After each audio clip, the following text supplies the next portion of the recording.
trying to get their attention or what, but he's kind of Check. jumping at hands and like mouthing at heels. Mm-hmm. Like again, no teeth, no like actual like aggression. And usually when he's doing that, he's not growling or anything.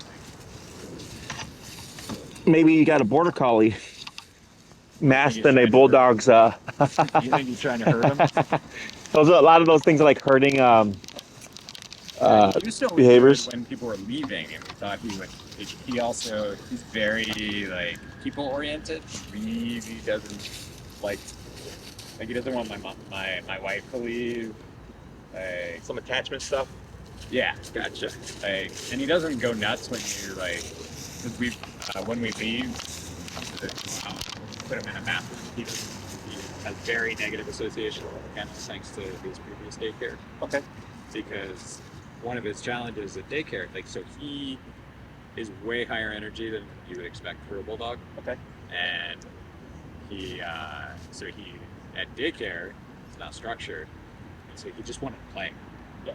All the time. Yeah. And the other dogs don't always want to play, so he would get himself in trouble and he would get frustrated. And it's supposed to be for like 15 minutes, but they would forget about it. Mm. And so, like, there were times he was created with the other dogs playing around him All day. for like 2 hours, 3 hours at a time. Sure. And we would talk to them about it, but they had staffing issues, so they like would have turnover, and then the new staff would come in. Yeah. Same issues. And finally, they just told us like, if you want to keep bringing him, like you can, but he's going to be isolated in a smaller room. Sure. And we're like, no, the whole point of this is for playtime and activity, socialize. I gotcha. Okay. So, before we get formally started, we put on the website in the consultation form where we start recording training sessions, gym sessions, consultations. So, with the why do you think that the negative association with the kennel, like, is that impacting the home? No, we just stopped using the kennel and now we put him in the guest bathroom when we're going to go out. And when you put him in there, well, what's he do? I mean, he doesn't want to go in there. Okay. He just lies down. Okay, so he's not like tearing stuff off or barking or anything like that? Nope. Okay, so he's relatively chill then? No, he's like, we have a camera in there on him and like he basically just lies there. Either he lies there or he like sits in front of the door, just waiting. Okay. With the behavioral stuff, like with the guests coming over and everything like that, that's our biggest concern. Yeah. To be quite honest. Is the concern that it's going to get like worse and that you actually bite someone, or is it just like how it looks? It's certainly like how it looks. Like I don't want the dog walkers to be scared of it. Okay. Like, and I certainly don't want our guests to be worried about it. Most of our guests are familiar with dogs and they're not really scared of it. Mm-hmm. But like, I don't like, we're doing a bathroom renovation in January. Mm-hmm. And so there'll be contractors coming through. I don't want one of them seeing him, hearing him. Like, he'll probably be, like, we'll put him in daycare or we'll have him stay or something. Yeah. Like I would put him in daycare or something. Like, that's not perfect for him. And you have our neighbors across the street, Long and Eastseg. Oh, yeah. Yeah. So we live She's a across sweetheart. We live across the street. Gotcha. So I sort of see his posts, and that's how I found it. Gotcha. But what I'm worried about is somebody who isn't as familiar with dogs, doesn't react well, and like they react, and then he gets anxious because of it, and something actually happens where they try to pull their hand away and get caught on a tooth. And, Yeah. Which are all things that I've heard. Yeah. Like he's never he's mouthy. Like when when a dog walker comes over, he will like mouth the back of their heels and stuff. And then like mouth at their hands. Occasionally in their hands. Yep. But never I'm never used to it. It's never been an issue. Is it like a dog walking company or is it like WAG or something like that? DDI. Dogs. We've been using them. Okay. With like previous dogs? Yeah. Yeah. Do you have like a consistent dog walker, Uh, or is it like One's kind of 3 days a week, and the other one's 2 days a week. okay? The one 3 days a week is a woman, and I should mention he's much worse when my wife. Okay. He's very protective. Okay. Favorite person, and so the snarling and growling and everything. Way worse when she's sitting in the living room with the dog walker. I gotcha. Okay. So for your home, is it you enter and there's a stairway that you have to go up right away? Yeah, we're on the top floor of the condo, three-unit condo building. Okay. So you just come up the front door goes in, the stairs, and then the stairs. I gotcha. Okay. And even with your wife being home and him being worse, still no issues. At least in terms of him. There's no fighting. No. Yeah. Okay. And like once the leash is on and they go down the stairs, he walks fine. Not aggressive. Literally never been aggressive outside. Okay. It's just the behavior happens. Gotcha. And then you said again with guests, he's fine. He's just too jumpy, too nippy, too mouthy. Yeah, like if somebody's sitting, like he might get up in their face and like this is whatever, but once they stand up, he'll like circle the feet Mm-hmm. and like kind of mouth with the heels, Mm-hmm. and then like if their hand is hanging down or they're around, like they'll jump, like mouth at it, I guess. Literally never like just snap. Yeah. But like it's just not behavior we want. Correct. Especially like we have like, probably 6 or 8 people coming to Thanksgiving, and like I'm pretty confident that it's not gonna have to like boredom for the day or just have to Yeah, I got you. Okay. The star mark. Sorry. I was just gonna say, which is sad because like You want him to be a part of. yeah, not only do I want him to be a part of it, but like some of the people that are like they've known him since he was pumping. And like they love one of my friends has actually like uses a picture of him as their like desktop background. That's funny. Yeah. I mean, he's a good-looking bulldog. I like his coloring. Yeah.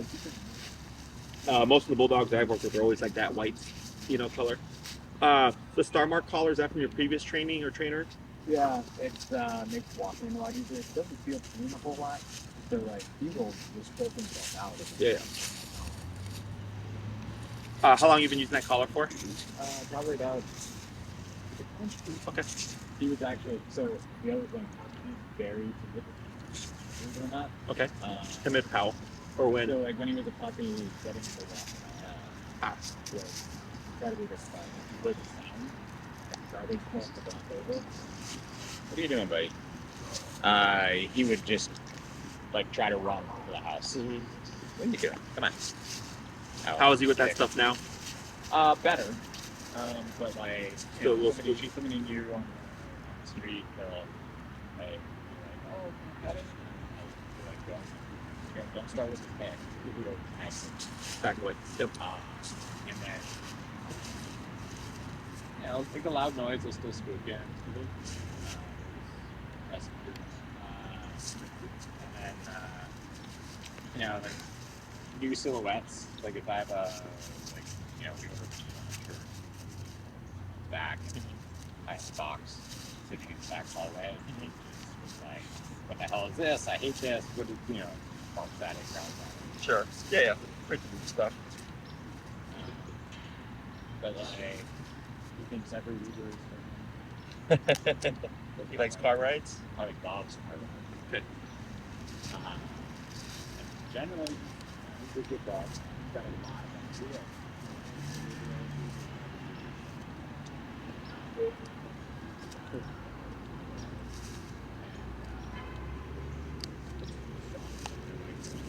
Sure. Yeah. Yeah.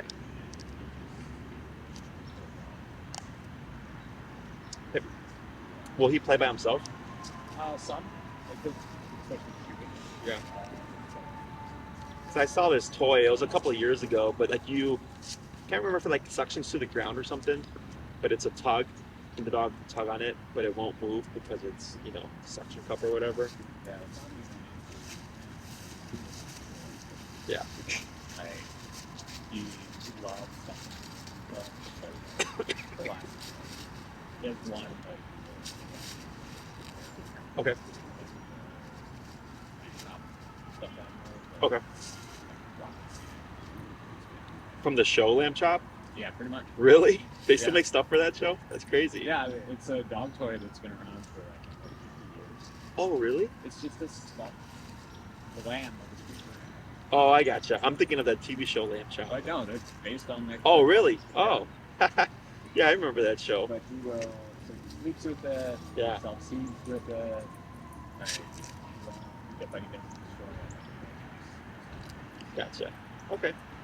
So, do you have any idea why you're getting these behaviors when people come over? I don't understand.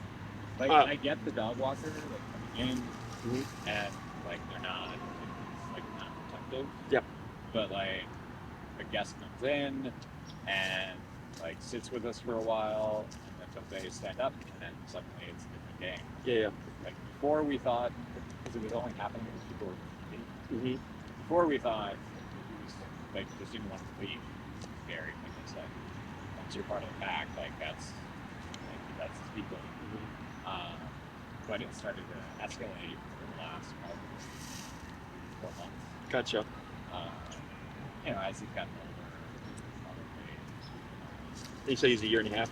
a year and a month. Year and a month. Okay. The vet was very adamant that we should get him neutered a year because he's dead. Good, but I think some of the behaviors might have not developed when we got him neutered. Yeah, because at 6 months, I think, is when they start to develop testosterone or whatever, and that's what leads to some behaviors, at least hormone-based behaviors. So, a lot of what you're describing, not out of the ordinary, pretty typical stuff. So I'll explain everything and give you my theory on it, because obviously I'm not there to see it, so I'm just taking the information that you're giving.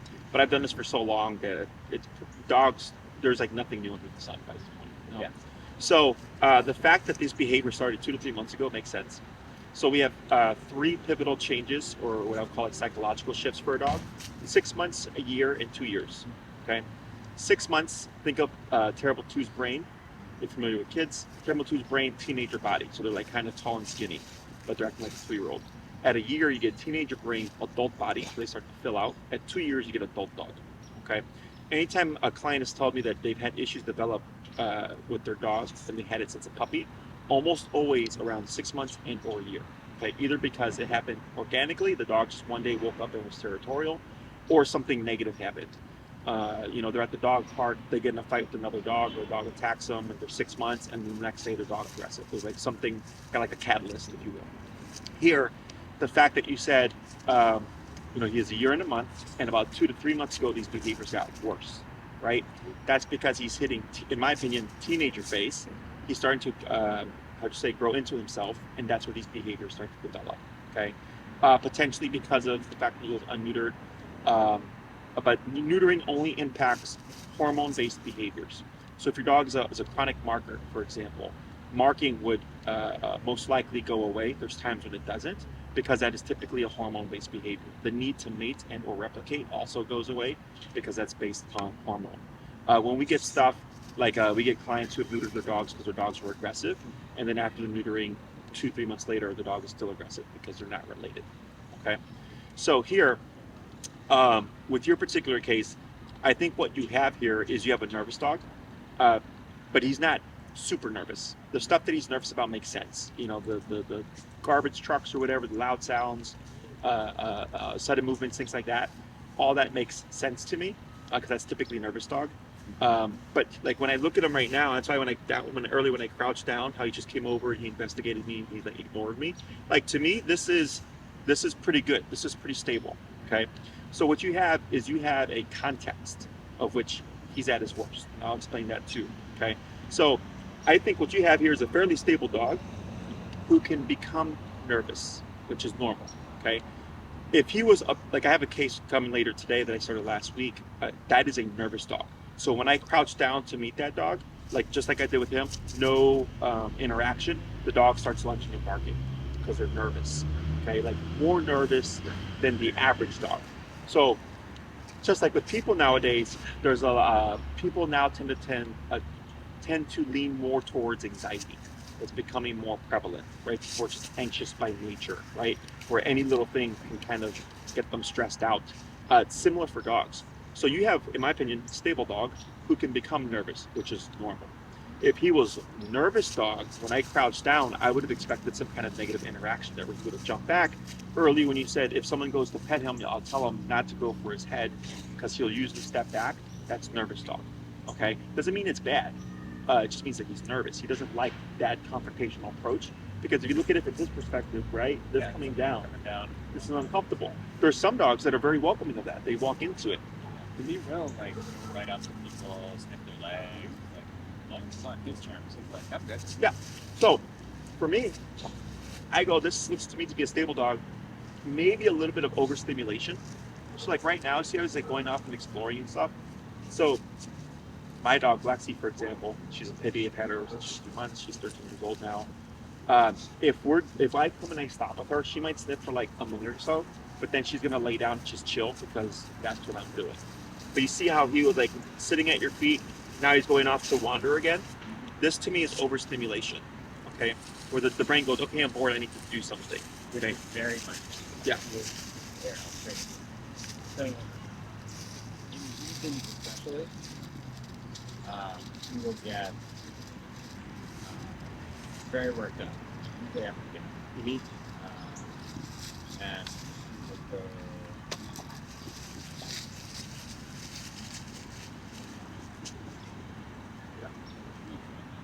Mhm.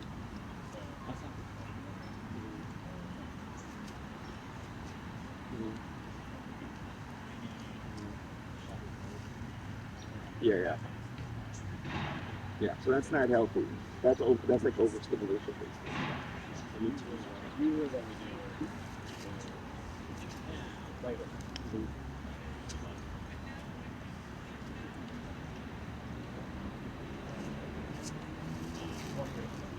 Sure.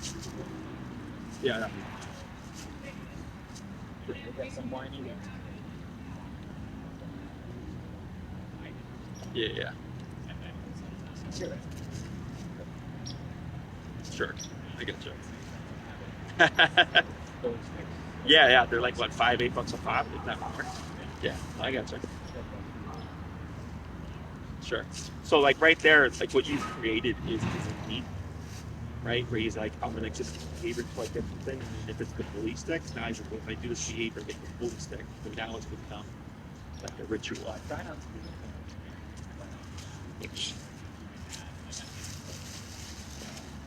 He's pretty good at break work. Yeah, duration. I can make him go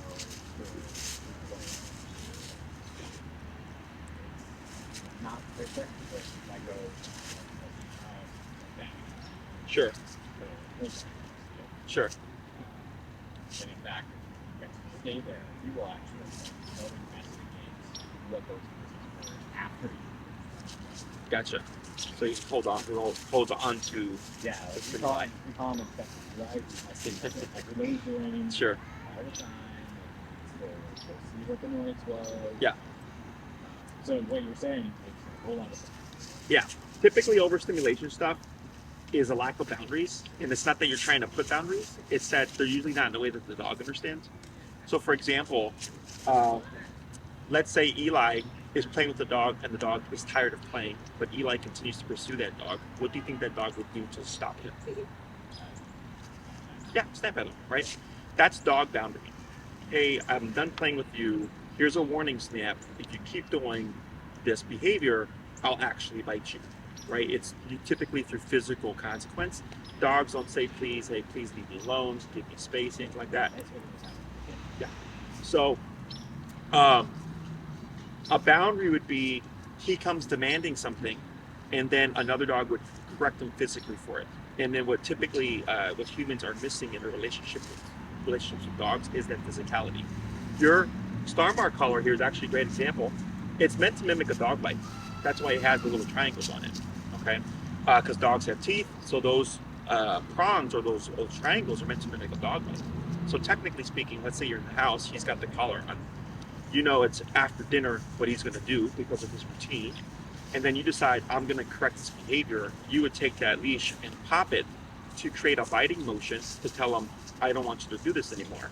Now, is it going to be that quick? Probably not. You're going to have to repeat that process because you're going against time, how many times he's been rewarded for it, right? But essentially, you're establishing a boundary going, hey, bud, we're not going to do this anymore after dinner. I'm stopping this behavior now, right? Whether or not he respects the correction is a different conversation, but that would essentially be you trying to communicate with him on his level, saying, I don't want you to do this, okay? Typically, what we do is redirect or reinforce. Redirect would be, oh, you want something? Let me pull you out and like give you this toy instead, right? Or put them in the kennel or something. Kind of like what the daycare was doing, right? You're too rowdy right now. We're gonna put you away, let you calm down. But the problem is, if the dog is too used to constant play, you put him in the kennel, he's not gonna shut down. He's gonna get more frustrated because he's going, exactly. That's also overstimulation, because if the brain can't turn off, the brain gets frustrated because the brain can't get what it wants, which is blue play. You see that? Well, it explains. So, they go.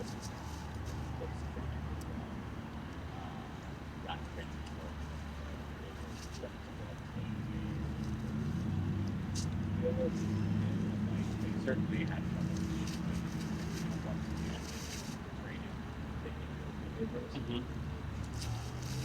but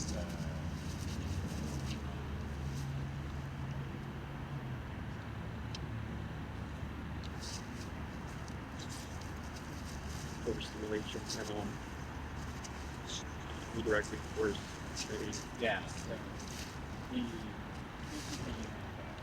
very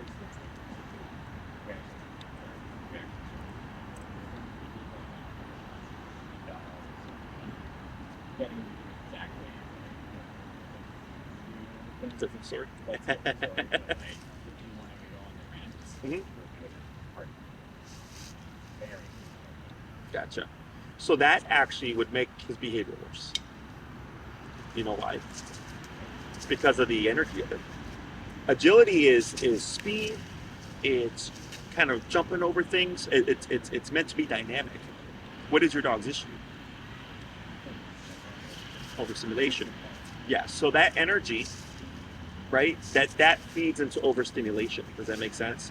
Now, I'm not opposed to agility once you have everything addressed. You can have agility with your dog, no problem. But you're missing the primary factor here, which is discipline and consequence.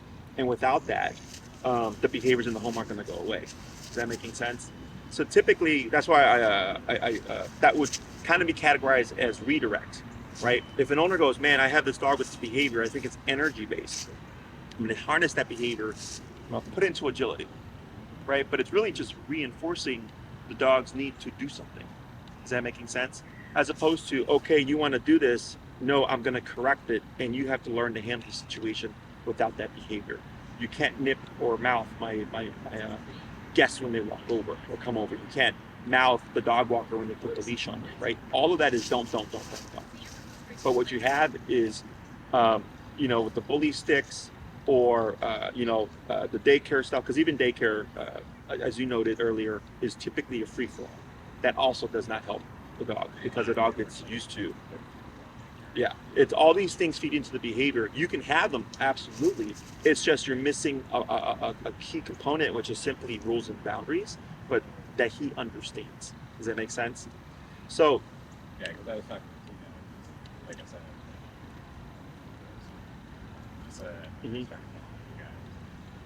that looks way better. Yeah. We get a lot of dogs that have been kicked out of other daycares. Similar to yours, there was one that we have. Her name's Remy. She's a little pity. She's a regular now. She got kicked out because she was playing too rough, and I think she started to scuffle. But it's because it was a constant free-for-all. And then they ended up doing similar to you, where they were just keeping her kenneled. And then when they showed up, they're like, oh, did she get any play? They're like, no, we just keep her kenneled because she's typically too much. She'll get time to run around by herself, but that's about it. But then what are we paying for? Because the whole thing was daycare. I put her on my Yeah, exactly. So then they started coming to us, and she does great. We have no issues with her. She's one of our best dogs. But she just didn't do well in that kind of environment. Most dogs don't. In my opinion, all dogs need structure.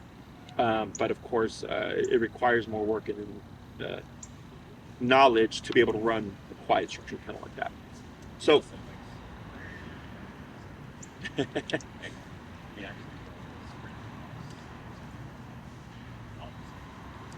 Oh, okay, like crossing the street stuff. Gotcha. So before booking this, did you read on how we train the methods that we use? I saw Correct. Okay. it's like we can't find Sure. And he wouldn't be wearing it all the time in the home. I'll explain how this stuff works. So your case seems pretty straightforward. The most complicated thing would be when guests come over.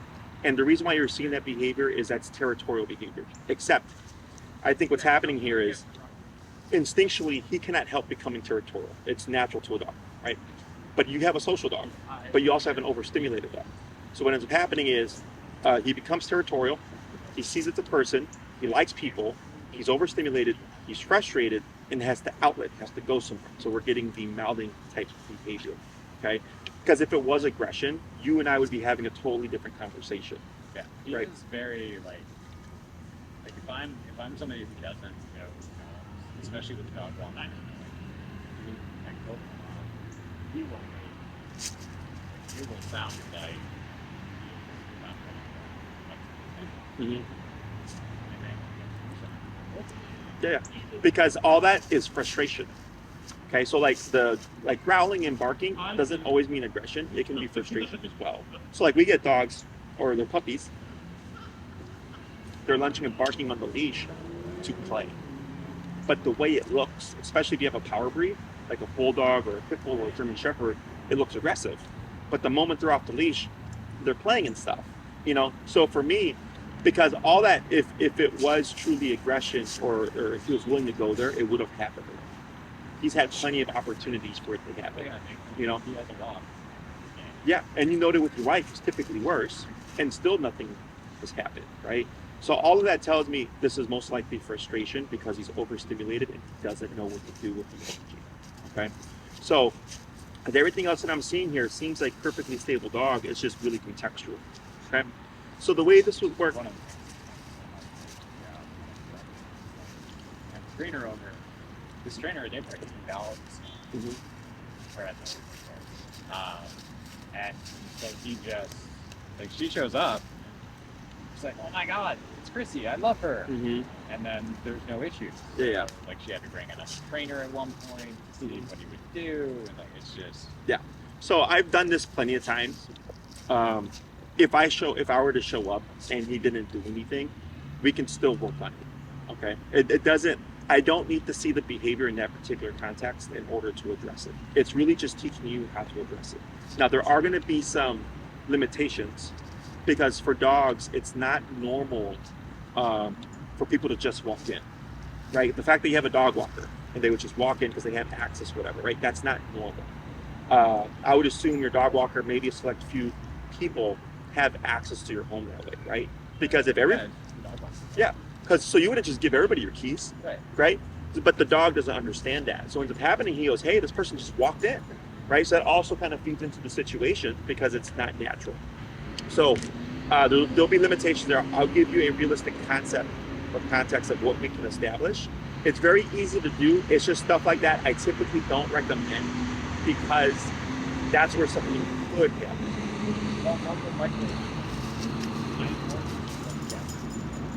Yeah. Like, I would replace the dog walker by sending him. I see what you're saying. He has a dog walker. We Sure. My wife, like, we got a couple walks with him. Not enough. I got you. It's like, he is pretty high energy. I think like years here, probably down. Right. So, Sure. but, we sent him to daycare. Dogs, we can kind of that got rescued. And just like put him with other dogs. You have a fight. But it's the nicest dog. Sure. Smaller than like No problem. Right. Small dogs, yeah. Okay.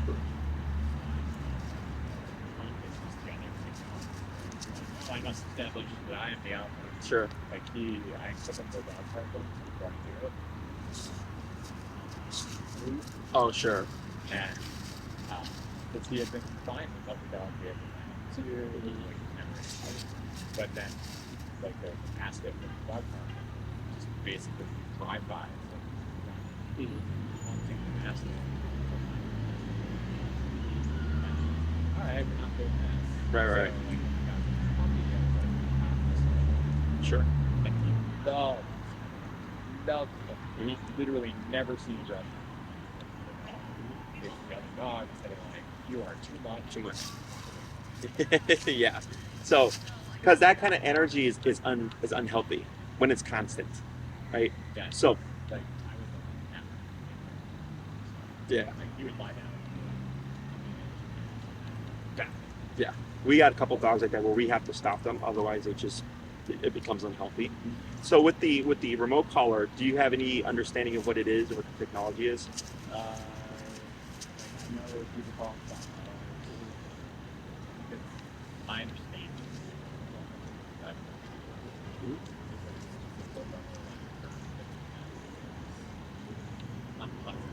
Yeah. So, have you ever been to a physical therapist or a chiropractor? Yeah. Have you ever had the TENS unit that moves Yeah, muscles? I have one. It's e-collar. Yeah. Yeah. So the term shock collar comes from two fronts. One, when e-collars were first developed, they had like 3 to 5 levels, whereas now we have 127. So 5 and 127 would be the same in terms of strength. We just have 122 more divisions now. So it's much more refined, much more subtle. Whereas before, it was like low, medium, high, and high. Right? It was just like, it was abrasive because it was such a big gap between the intensities. So it's just a muscle stimulator. It's not an actual shock. The other front that it comes from is in the dog training world. You have positive only, treats, affection, stuff like that. And you have trainers like myself that use everything, aversives and positive reinforcement. They use terms like shock or electrocution because obviously you don't want to shock or electrocute your dog. That's going to deter you from looking at these as an option. But it's not that. It's actually a technology that they use on humans all the time. So that's why I always make sure to educate people, let them know, because that does impact the training a lot. Because if you're thinking you're shocking your dog, you're less likely to use it. But when you're like, oh, I use this every day on myself, then it becomes a totally different kind of emotional kind of attachment to what the tool is. So it's a muscle stimulator. It's all it is. It's very subtle. Most dogs operate around 25 to 35. We do get some exceptions that some will be lower than that or some are higher than that. Okay. Bet he's going to be. He may be because he is a power breed. He's a bulldog. He is meant to take discomfort. This is why when we work with pitties, a lot of times pitties have a higher level because they're bred for fighting.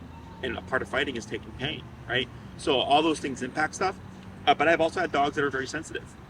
So I help you figure all that stuff out. Now, were you looking for in-person training or are you looking for like a board and train, daycare train type of program? I'm looking for whatever you recommend. Okay. So if you want to learn more, you do in person. Okay. You have options, in my opinion, because I don't think your case is really a behavior case. I think it's just a dog that's frustrated and overstimulated, and you just need to be educated on how do you handle these situations. Okay. If this was a behavior case, like where I thought it was truly aggression, I would tell you for sure you want to do in person because you're the person that's going to be with them the rest of the time. Okay. But because I feel like this is pretty easy, I would give you options. Okay. So the pro of an in-person is you learn a ton more. The con is it takes longer because I'm teaching you to teach him. Okay, so it's once a week for an hour on a weekly basis. We do have the holidays coming up like Thanksgiving, Christmas, so just bear that in mind. You can also mix, right? Well, with the daycare and the board and trains, you do get follow-up in-person training. And if needed, you can make those follow-ups in-home sessions as well. There's just a $50 fee for that, okay? So it's pretty flexible. With the daycare and train and the board and train, I get all the obedience stuff done faster because I'm a trainer. So the pro is we get everything done faster. We also can get more done in a smaller amount of time. So like, let's say you did a 6-class program, we would most likely cover walking on the leash, come when called, review stationary control, and then people coming over, stuff like that. That's 6 classes, okay? With the board and train or daycare and train, within 1 week, we cover all 6 commands, sit, stay down, come, place, heel with the remote collar. It's just a matter of how far do you want us to take him in terms of his obedience, okay? So I can get that done in a short amount of time because of course, been doing this for 12 years, and my staff is there also to help reinforce it. Okay, so the pro of a daycare and board and train is we get it done faster in terms of the obedience stuff because that's going to be part of the process. With obedience, Mhm. down,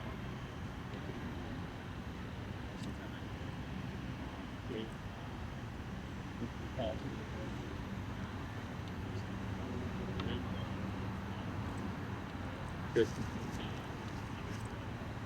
Good. Okay.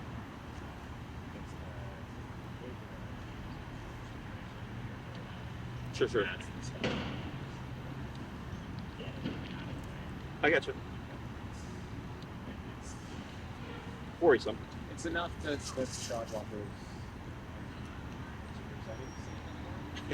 Sure. It used to be. Yeah.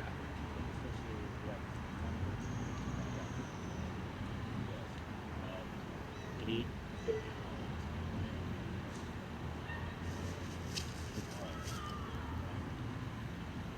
Yeah.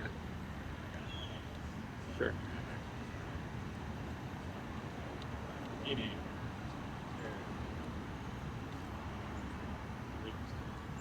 not Sure. Kind of avoid it. I gotcha. So with the daycare and boarding train, we cover more, but do learn less. Okay. But we get more in a short amount of time. So it's completely up to you.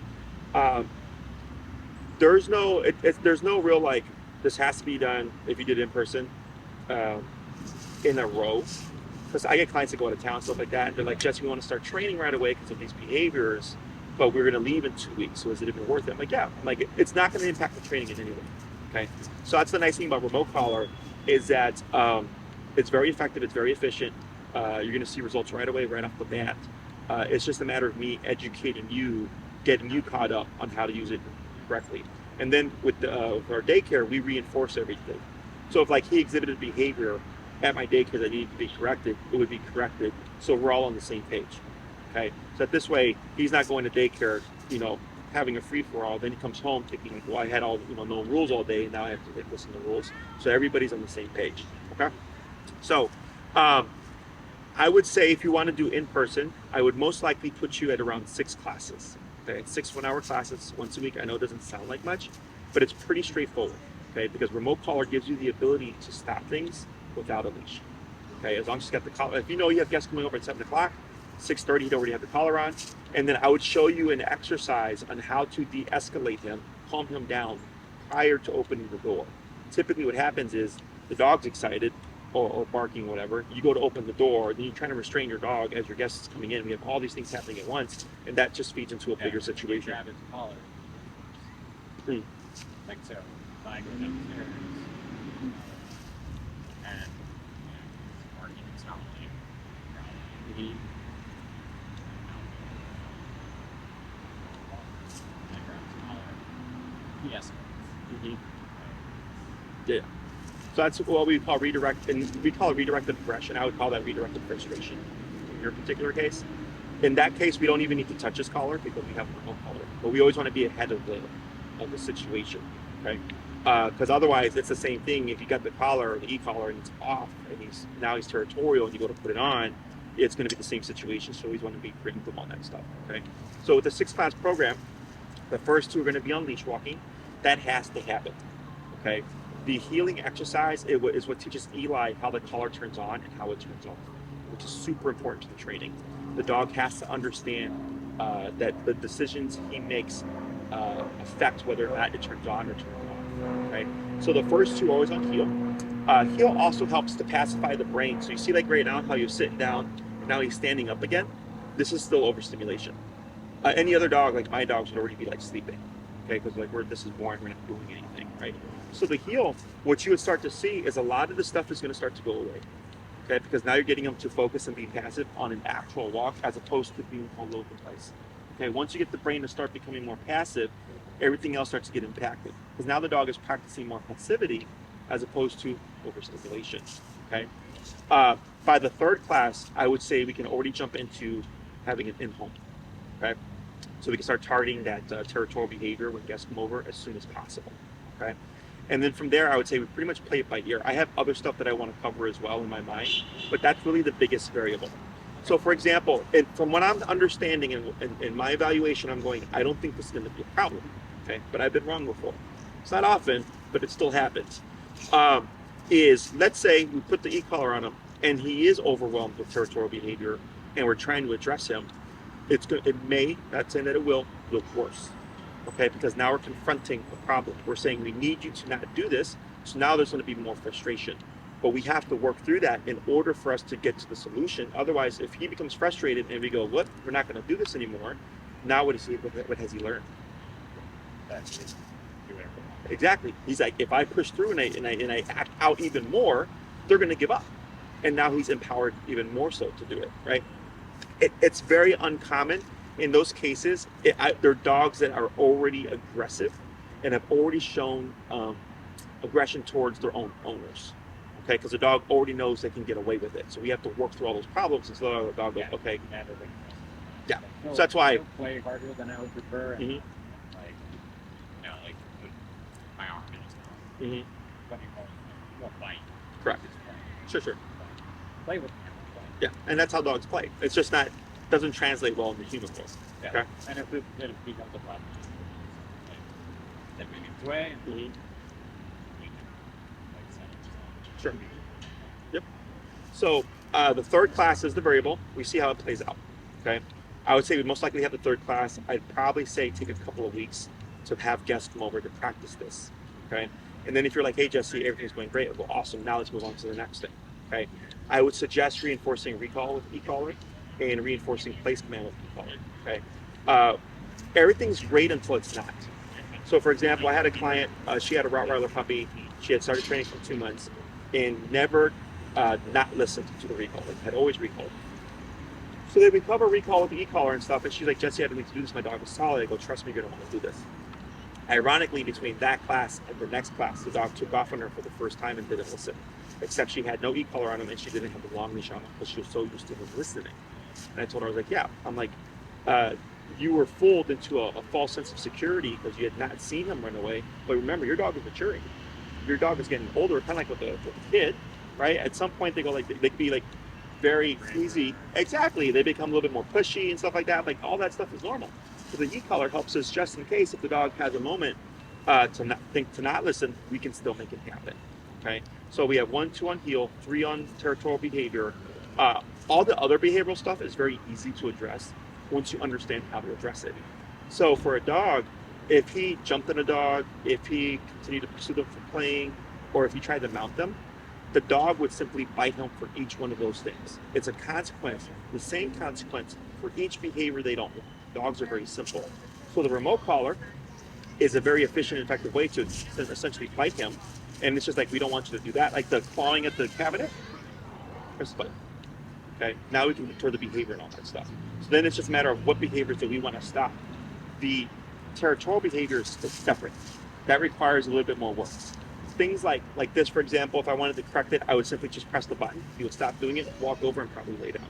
Because he's going, well, if I can't sniff, and I can't do that, and I can't chew on this, and I can't do that, and I can't jump on that, I'm just going to lay down and relax. Does that make sense? So, Mentally, like, you can figure it out. If you overstate it, Mhm. you Mhm. Sure. And then the next thing I would do is just keep an eye on how much activity he does. So like, I have a dog right now. We just started, but they said that he does not sleep during the day. He only sleeps at night. Okay, that's not normal. Dogs sleep 16 to 20 hours a day. Okay. Yeah. So like stuff like that, I want to keep an eye on because that tells me something's off. That's usually overstimulation stuff as well. So a couple of key or common questions that we get are, when did the e-collar go away? In my book, when you need it, it doesn't. So when guests come over, expect to have it on. This isn't permanent.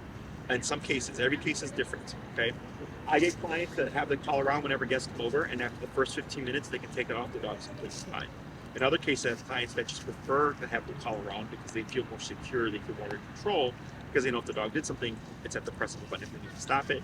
And in the very rare case, clients will move past the remote collar. I can't say what's going to happen. Every case is different. Okay. When you're outside with the leash walking stuff, because that's such a powerful ritual to walk your dog in a heel, you would expect to have the collar on because you have a lot of stimuli to contend with, right? You got the other dogs, people, scents, stuff like that, the changes in the season. So it's not that you're always using it, it's simply that it's present. So the dog goes, okay, I know if I get out of hand, there's there are consequences, okay? The way I like to explain it is, do you drive? Have you driven? Have you been on the expressway? You go to the speed limit? Yeah, most people do, right? So that's what we call opportunistic behavior. If we know there's no threat of consequence, the police aren't there, the squad cars aren't there, we're going to speed a bit, right? And dogs are the same way. Think of the e-collar as a cop on a collar. When it's present, he's going to behave better. When it's not present, he may push things. Okay, this has nothing to do with the training. This is just simply opportunistic behavior all in, just the way it humans. Okay. Um, One thing that I have noticed in the past with dogs is they tend to have sensitive skin. Do you know how he is, allergy wise? Our last pretty bad allergies. He's got snug allergies. Uh huh. But it, Okay. got it. Okay. So what I've seen with bulldogs in the past with remote collars, because it's two metal probes, is sometimes they get irritation. There are hypoallergenic probes, so we just have to keep an eye on that. Again, he's not going to be wearing the collar extensively, only when we need it, but just a heads up on that. I had one case in particular that was really bad. This is in 12 years. That like wearing the collar for 5 minutes, which is completely turn it red and scab over, and like it was like bad. And it's always been bulldogs where I've noticed this being more prominent in terms of skin irritation to the collar. But that's something we just have to keep an eye on, and then most likely transition him to some kind of hypoallergenic probe. Okay. I noticed that early. That's really the second time. Think here. Do keep in mind that winter's coming at some point. We got a nice day today, but some of the training you'll have to reinforce. You'll be outside, like taking long walks and stuff, with healing exercise, everything like that. There is going to be effort, obviously.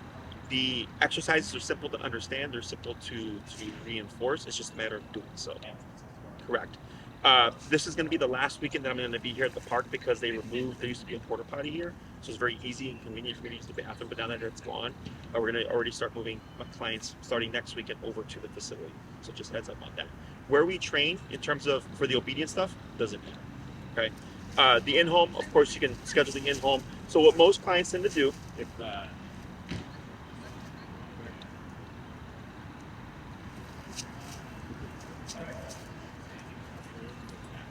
oh really? Oh nice, that's good to know. Is that the one that's like south over there? basically Milwaukee Union. It's about Oh yeah. There's a standing stretcher there. yeah. Hey.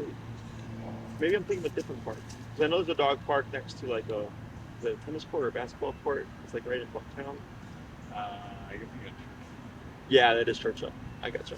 Oh, I know. It's south on Damon. I gotcha.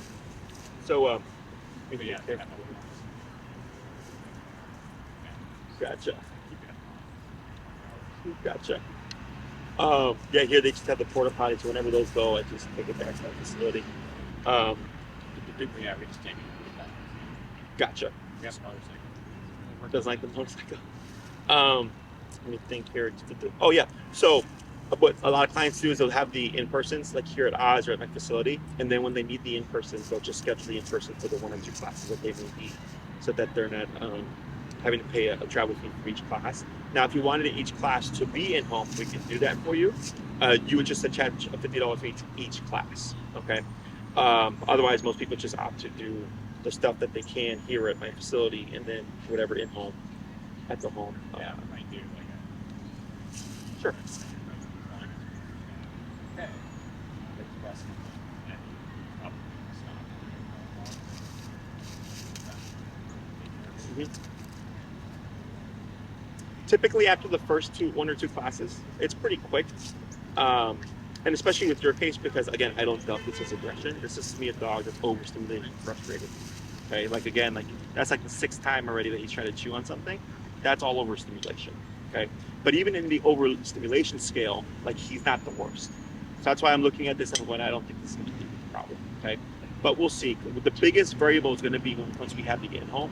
That can be as soon as the 3rd class. Okay, because then we have enough foundation for him to understand what the collar is. You have enough experience with the collar to be comfortable with applying it, and then it's just a matter of doing the exercise, taking some time to rinse and repeat, and then going, yeah, you know what, this is pretty straightforward. What's next? Okay, and then we schedule the next one after that. Perfect. So, questions on any of that stuff? The collar I'd recommend for him is the Dog Show Black Edition. Tina will send you all this information. It runs around 340-ish with tax. It's meant for a dog of his stature, like powerful dog. Yeah. So it's the best collar there is. Fully waterproof, both the transmitter and the receiver, so no worries there. Again, the only thing that we would have to keep an eye out for is, of course, the any allergic reaction to the metal. So keep an eye on that. Other than that, I think this is going to be fairly straightforward. As long as you're willing to do the homework, which I can only take as far as you're willing to go. I've had some stuff where shit hits the fan and we have to work through it. Otherwise, we don't get to point B. Okay. Neighbors upstairs. Beautiful. Yeah, to help you Yeah. exercises. Yep. Yeah, 'cause, like it, where we noticed it starting, we actually came up. Because it used to just be breathing. Now it's kind of constant.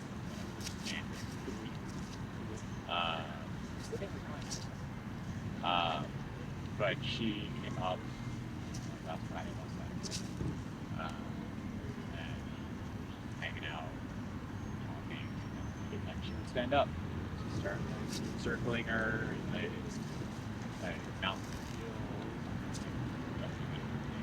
Yeah. And it's funny too. Give it a 10. And it's all like much less. Yeah. So what that to me is, so when everybody's sitting down, they're in what we would call a resting state. Nothing's going on. He gets bored. He chills out. They move. What are you doing? Now we got overstimulation. But if it doesn't have an outlet, it becomes frustration. And the way I interpret that is that looks like demanding behavior. Like, do something with me. Pay attention to me. Does that make sense? Okay. So if there's nothing to redirect him, like the toy or the bully stick, whatever, or like let's say he did that and you gave him something in response, he's now learned that pattern of, if I do this, I'll get something. Does that make sense? And what we really need to do there is disrupt the pattern and tell him, hey, like that, we just don't want that, period, and you're not ever going to get. You may not always get a toy or a bully stick. Does that make sense? You're just changing up the pattern there. So otherwise, you're just feeding into more overstimulation. Okay. Other than that, I feel like this will be pretty straightforward. I think 6 classes will be fine for you. If you wanted more controlling or like off-leash reliability, because earlier you know that he's pretty good with this training. Yeah, we'll never let him outside. Okay. It's just not. Sure. Yeah, that's completely I'm fine. not comfortable with it, like if I had, like if somehow he got,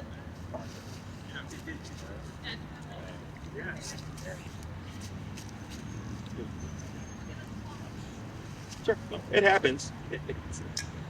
So yeah, so that I think you're gonna be fine with 6. And then after the 3rd class, again, we'll play it by ear, make sure that you feel comfortable with it. If you decide, hey, can we do another in-home with like maybe a particular person that it didn't go well with, right? Then we can schedule it where you have that person come over after I'm there. So that this way we can work through whatever the problem is. And do the same thing, take some time, walk through it, repeat it, make sure you're comfortable, and then we move on to the next thing. Okay? Any other questions? maybe a couple of interviews. So if you want to expedite the process, you can email Tina. Tina, sign me up. I want 6 classes. Tell me the color that I need or whatever, and we sell them to you, so I can always bring them to the class for you and or ship them to you. We use UPS and do that next day. Okay. And then pending your availability and my availability, she can get you on potentially by next week. But usually what delays the process is people ask questions, which is completely fine. Yeah. But while they're asking questions, other people are signing up, and then they're going, oh, like, we're ready now. And then she's like, okay, well, these times aren't available anymore because you've already sent people. Good news is Okay. I will Okay. I work. I got you. I got you. Um, And with the videos and stuff, so we film the training sessions and then I email them to you, so you have access to it as well, so you're not losing out on the class. Only ones I typically don't record are the in-homes, just because the setup is a pain in the ass, but then also it's people's privacy of their own home. So if it's in home.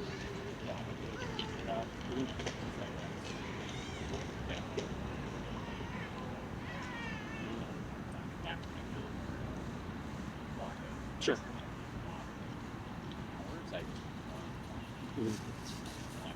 Okay. Yeah, so you can email Tina. And then I'm off. Okay. Okay, yeah, I usually work. It's usually the weekends I don't because a lot of people go out of town. So usually I get stuck with just like one or two people that are gapped out. So then like it's not even worth it. So you can tell her I want 6 classes. Send me the information, and then give her both yours and your wife's schedule just in case. Because ideally we want both people there. Yeah. Okay. If we can't make it work and you want to start sooner, not a problem. But that would be the fastest way. And then once you're paid up and everything, she'll get you on the calendar. You're ready to go. And then I'll most likely send you some an email with some videos to watch just to prep you.